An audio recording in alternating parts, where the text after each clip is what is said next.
বিদ্যালয়ের নাম সারদা শিশু মন্দির শান্তিবন। মানবাজার থানার ঘাসতড়িয়া এলাকার এই বিদ্যালয়ে ঘটে গেছে মর্মান্তিক ঘটনা। অষ্টম শ্রেণীর ছাত্রের হাতে খুন হয়েছে প্রথম শ্রেণীর 6 বছরের এক ছাত্র। গোটা ঘটনায় স্তম্ভিত এলাকা। গোটা ঘটনাকে এড়িয়ে যাবার চেষ্টা, মুখ খুলতে নারাজ স্কুলের প্রধান শিক্ষক থেকে অন্যান্য কর্মীরা। এই বিদ্যালয়ের প্রধান শিক্ষক যুধিষ্ঠির মাহাতো জানান, শুনুন, যা কিছু হয়েছে এখন পুরা তদন্ত চলছে, পুলিশি তদন্ত ডেলি চলছে।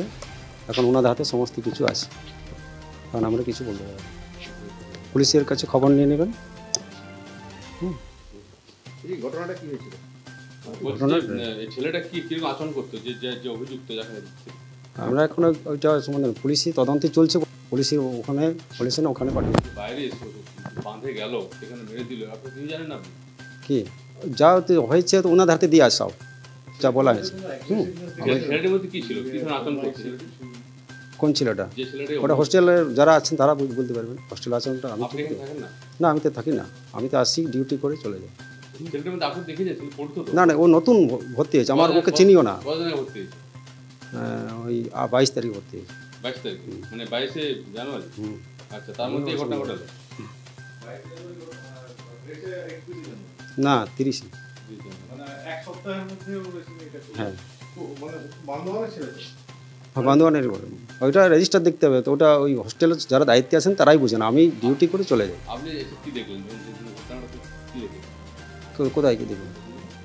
ওইখানে এসে তো ওই চিকিৎসায় নিয়ে যাওয়া হয়েছে।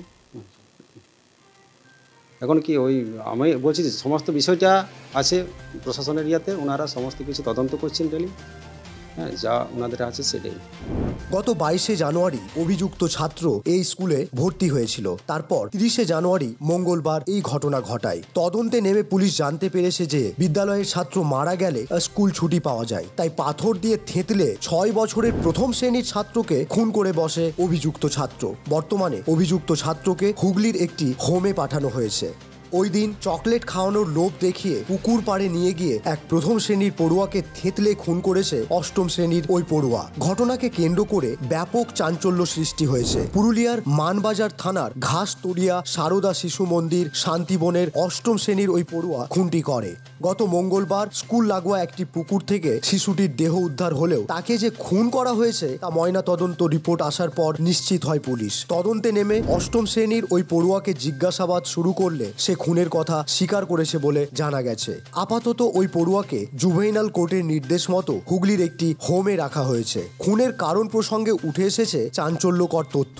সূত্র থেকে জানা গেছে স্কুল যাতে ছুটি হয় তার জন্যই ওই পড়ুয়াকে খুন করে অষ্টম শ্রেণীর ছাত্রটি। যদিও এর পেছনে অন্য কোনো কারণ আছে কিনা খতিয়ে দেখছে পুলিশ।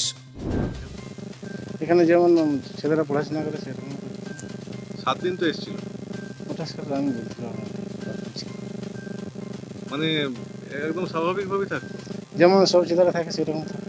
তারপর কিভাবে মানে আপনারা ছেলেদেরকে ধরতে পারলেন কি করে যে এই কাজ? না, ওটা তো আমি ধরতে পারি না। আমরা দেহ, ওই যে ছেলেটা বাচ্চাটার দেহটা কিভাবে পাওয়া গেল? মাঠের ধারে তো পাওয়া গেছিল, মাঠের মধ্যে এক ক্লাস 1-এর ছেলেটা যাকে মার্ডার করেছিল। আপনারা কি দেখেছিলেন? বুড়ি পাড়ে তো বডি উদ্ধার হয়েছিল বাচ্চা। হ্যাঁ, তো বডিটা তুলেছিল, তারপরে আমি দেখেছি। কি অবস্থা পরে গেছিল? পরে গেছে। হ্যাঁ, তো ওই ছেলেটা তো কিছুদিন আগে বলছে ভর্তি হয়েছে, কয়েকদিন আগে ভর্তি হয়েছিল। ওটা তো স্যার আমি বলতে পারবো না। কি বলতে পারবো না? মানে কি ছেলেটি নিয়ে কি জানতে পারো? কি ছেলে তো আছে, ছেলেটার আচরণ, ছেলেটার আচরণ সম্বন্ধে আমার কিছু জানা না। না, তো মানে ছেলেটা ভর্তি হয়েছে এটা জানতেন না? একটা ছেলে না, ওটা কি করে জানো স্যার? ওরা খাতায় পত্র করছে, ওটা আমি কি করে বলতে পারবো? খাওয়া দাওয়া তো এখানেই করতো। ছেলে তো অনেক আছে, এমনি দেখাশোনা যেটা স্বাভাবিক। ঘটনা কোন সময় ঘটেছিল ওটা ঠিক বলতে পারবো না, যে কোন সময় কি হয়েছিল ওটা বলতে পারবো না। খবর পেলেন আপনি? ও খেলার পরে বই খেলে। আপনি এখানেই ছিলেন তখন? না, আমরা মাঠে খেলা করতে গেলাম। যে কি দেখলেন? যেটা দেখলাম, যেটা ওই বললো যে স্যার এরকম হয়েছে। তখন ওই ছেলেটি কথাই ছিল যে এখন অভিযুক্ত যে মেরেছে, ওটা ঠিক তখন আমি বলতে পারছি না। সে আমার মানে ছেলেটা নিয়ে আপনাদের কাছে কোনো তথ্য ছিল না তার মানে? না না না। আপনারা কি বিনা তথ্যে নিয়ে ভর্তি করেন? এমনি এতদিনের পুরনো স্কুল, এত তথ্য রাখেন না? হোস্টেল চালাচ্ছেন একটা, হ্যাঁ, এত ছাত্রছাত্রী রয়েছে, এত পুরনো স্কুল, আপনারা যা ছাত্রছাত্রী ভর্তি কীভাবে নেন? ওটা স্যার আমি তো বলতে পারবো না, যারা অফিস থাকে তারা বলতে পারবে। আপনি কি দায়িত্বে রয়েছেন? আমি দেখাশোনার দায়িত্ব ছিল। দেখাশোনা করলে এত বড় একটা ঘটনা ঘটে গেল, মর্মান্তিক ঘটনা। স্কুলের নাম শান্তিবন রেখেছেন, সারদা শিশু মন্দির শান্তিবন, আর ঘটনা ঘটে স্তম্ভিত তো গোটা এলাকা। আপনি কি বললেন, আপনার কি অনুতপ্ত নন? আমি সম্পূর্ণ এটা কিন্তু কিভাবে প্রকাশ করবো ওটা আমি বলে প্রকাশ করতে পারছি। পুরুলিয়া থেকে বুদ্ধদেব পাত্রের খবর, বিশ্ব টাইমস।